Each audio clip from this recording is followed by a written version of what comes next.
heureux, madame, monsieur, de nous retrouver dans le cadre de ces échanges qui s'annoncent libres, riches, intéressants, édifiants sur le thème Cameroun, tous enfants d'une même mère.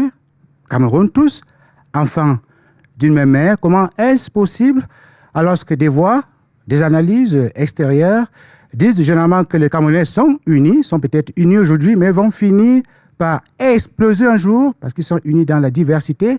Ils sont différents au niveau des ethnies, au niveau des clans, des tribus, au niveau des partis politiques, des familles. Et les intervenants autour de cette table, qui sont des experts, ont annoncé en arrivant qu'il y a pourtant des liens solides entre Camerounais. Comment est-ce possible? On va évoquer tous ces aspects en votre compagnie, madame, monsieur, grâce à vos réactions, vos suggestions à travers des coups de fil, des lettres, des réactions SMS et surtout avec le concours des experts qui sont sur ce plateau, une quinzaine qui vont se découvrir à mesure qu'ils vont prendre la parole. Je voudrais commencer par le professeur Jean-Emmanuel Pondy. Merci professeur d'être sur le plateau. Vous êtes un observateur averti de la scène non seulement nationale mais internationale, spécialiste des questions internationales, internationaliste. Quel est votre regard relativement à cette dichotomie? D'une part, vous êtes Camerounais, vous allez finir par exploser, vous êtes divisé. Et d'autre part, il y a des liens, il y a des possibilités. Nous sommes des enfants d'une même famille. À quoi ressemble la carte réelle du Cameroun, à votre avis? Justement, l'idée, c'est de mettre le débat camerounais en perspective internationale. Nous avons observé un peu partout dans le monde ce qui se passe. Et la problématique générale, c'est entre la paix et la guerre. Qu'est-ce qui amène la paix? Qu'est-ce qui assoit la paix? Et qu'est-ce qui attise la guerre et les conflits? Dans ce dernier cas de figure, très souvent, ce sont justement les antagonismes créés, supposés ou réels. Et s'agissant du Cameroun, c'est un pays qui est particulièrement intéressant, puisque nous avons quand même 289 langues, 200 ethnies ou groupes culturels, et qui coexistent de manière positive depuis très très longtemps. Alors notre idée, c'est de dire, sur le plan international, on a vu qu'il y a des pays qui sont apparemment homogènes, tels que la Somalie, une même langue, une seule culture, une même religion, une même histoire, une même civilisation. Mais pourtant, aujourd'hui, la Somalie est le pays le plus chaotique, qui est d'ailleurs dernier à l'indice du développement humain de l'Afrique. Donc plusieurs conséquences graves. Voilà, donc ça veut dire que ce n'est peut-être pas ces indices-là qui sont les plus probants quand on analyse le problème de l'homogénéité. Ensuite, vous avez un autre pays qui a connu en 1994 un génocide, et pourtant c'était des gens d'une même religion, donc qui participaient à ce cataclysme. Alors la question que nous nous posons, c'est, nous avons toujours entendu parler de ce qui nous divise. N'est-il pas temps aujourd'hui de se focaliser sur ce qui nous lie, ce qui nous unit, ce qui fait de nous en réalité un peuple qui a un même destin, un futur de convergence. Voilà un peu l'idée qui nous semble pertinente en ce moment précis de notre histoire, qui est un moment important et un moment crucial. Merci, professeur. La préoccupation qui émane en ce moment, c'est de savoir si tout ceci n'est pas bon au niveau des principes. Au niveau des principes, je sais, les hommes politiques, les intellectuels, vous savez, comprendre ces choses, mais au niveau du Camerounais moyen, nous avons un sociologue sur le plateau, le docteur Paul Abouna. Je vais lui poser la question tout à l'heure, mais je voulais m'arrêter sur l'exemple du Nord Cameroun. Le Nord Cameroun à l'épreuve des pluralismes. C'est d'ailleurs le titre d'un ouvrage que l'invité qui va prendre la parole à l'instant, le professeur Alawadi Zelayo, merci d'être sur le plateau. En nous focalisant sur le cas de l'extrême nord Cameroun et des pluralismes, est-ce que vous partagez la même expérience, les mêmes convictions? Ce qu'il convient de dire, c'est que nous sommes aussi bien dans la partie septentrionale que dans la partie méridionale des peuples de migration. Donc, c'est à la suite des mouvements migratoires que nous nous sommes retrouvés dans le territoire qu'on appelle aujourd'hui le Cameroun. Si on ne prend que le cas du Nord Cameroun, c'est une diversité du point de vue ethnique, parce qu'il y a plusieurs ethnies, du point de vue culturel, parce qu'il y a plusieurs cultures, du point de vue linguistique, parce qu'il y a plusieurs langues. Et effectivement, l'avènement du Cameroun à l'indépendance, notamment vers les années 60, a fait que finalement, ces peuples qui étaient plus ou moins engagés dans des conflits, n'est-ce pas, se sont quand même dépassés, transcendés et ont compris effectivement qu'ils avaient quelque chose de commun. Et il y a eu un certain nombre d'éléments qu'on peut évoquer ici. On peut évoquer la variable religieuse, si on ne prend que l'islam, qui effectivement a permis à cette région de construire une sorte de ce que certains anglo-saxons ont appelé l'Islamic Way of Life, c'est-à-dire un système de comportement qui fait que les gens peuvent avoir des comportements plus ou moins convergents. Alors, au-delà de ça, on va aussi constater que la langue qui a été portée par le conquérant d'hier, notamment les Fulbe, a finalement été érigée en un instrument de communication dans les interactions sociales. Aujourd'hui, il est difficile d'aller dans une famille au nord ou d'être dans un groupe ethnique où on ne parle pas le Fulbe. Et de ce, le Fufulde, autant pour moi, parce que la langue c'est le Fufulde. Et donc, de ce point de vue, on va constater que l'histoire peut aussi avoir un certain avantage. Vous avez bien fait de parler des langues, parce que juste à côté de vous, se trouve un éminent linguiste, le professeur Louis-Martin Onguéné, sociologue, puisque j'ai annoncé tantôt le docteur Paul Abouna, sociologue, auteur d'un ouvrage intéressant, Le pouvoir de l'ethnie, une introduction à l'ethnocratie. Mais je voulais vous introduire par cette préoccupation, docteur, comment est-ce que celui qu'on appelle Bamileke aujourd'hui, ou celui qu'on appelle Béti, au nordiste, va accepter que nous sommes en réalité des frères?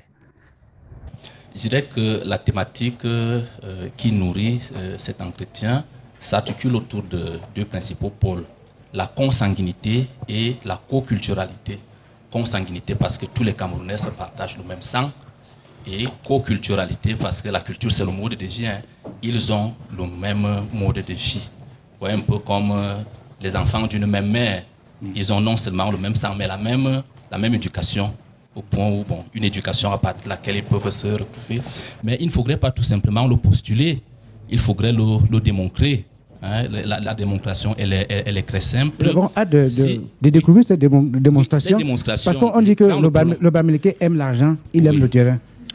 Si nous prenons pour point de départ l'exemple que vous prenez. Oui. Moi, je suis Etone, par exemple. Oui. Et les gens seront très surpris de savoir que parmi les Etones, il y a des clans Bamileke, hein, avec des noms presque identiques. Il y a un clan, par exemple, dans la zone de mon atelier qu'on appelle les Mboura. Mboura. En réalité, c'est un hameau des Mbouda qui s'est détaché pour venir se domicilier, pour se sédentariser dans le département de la Lekié. On peut prendre des exemples comme cela dans ce qu'on appelle le Grand Sawa. Le Grand Sawa qui va... Allons-y, parce que ça paraît intéressant. Oui, le Grand Sawa qui s'étend pratiquement sur 5 régions. Le littoral, il est évident que dans le littoral, il n'y a que les Sawa. Dans le sud-ouest, vous avez Idabato, Mundemba, vous avez la zone de Manfé. Ça, c'est le sud-ouest. L'ouest, vous avez Sanchou, Kekem et surtout Bangante, parce que l'ancêtre éponyme, l'ancêtre fondateur des Bangante s'appelle Kembedi. Kembedi est effectivement Sawa. Donc, les Bangate ont un sang de Sawa qui coule dans leurs veines.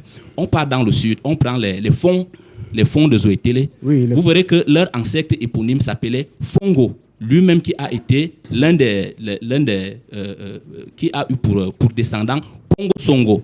Pongo Songo qui est l'ancêtre éponyme des Pongo qui sont dans la zone de Dibombari. Donc vous voyez, on a déjà le sud, le centre, on a l'ouest. On peut prendre également des exemples dans la dynastie Tika. Lorsqu'on vous parle des Tika, par exemple, oui. les Tika forment une diaspora, c'est-à-dire au sens de dispersion, qui s'étend pratiquement dans 4 régions. On a la Damawa, Bankim, on a l'ouest du Cameroun, pratiquement une bonne partie des chefferies des Grasses Îles de l'Ouest, on a le nord-ouest et on a le centre. Illustration. La femme qui fonde le peuple Tika est Mboum, elle s'appelle Wouten. Mboum, les Mboum de la Damawa. Il se détache donc de ce hameau pour venir se domicilier à Bankim. Et à Bankim, il y aura également un hameau qui va se détacher, qui sera conduit par Mbé.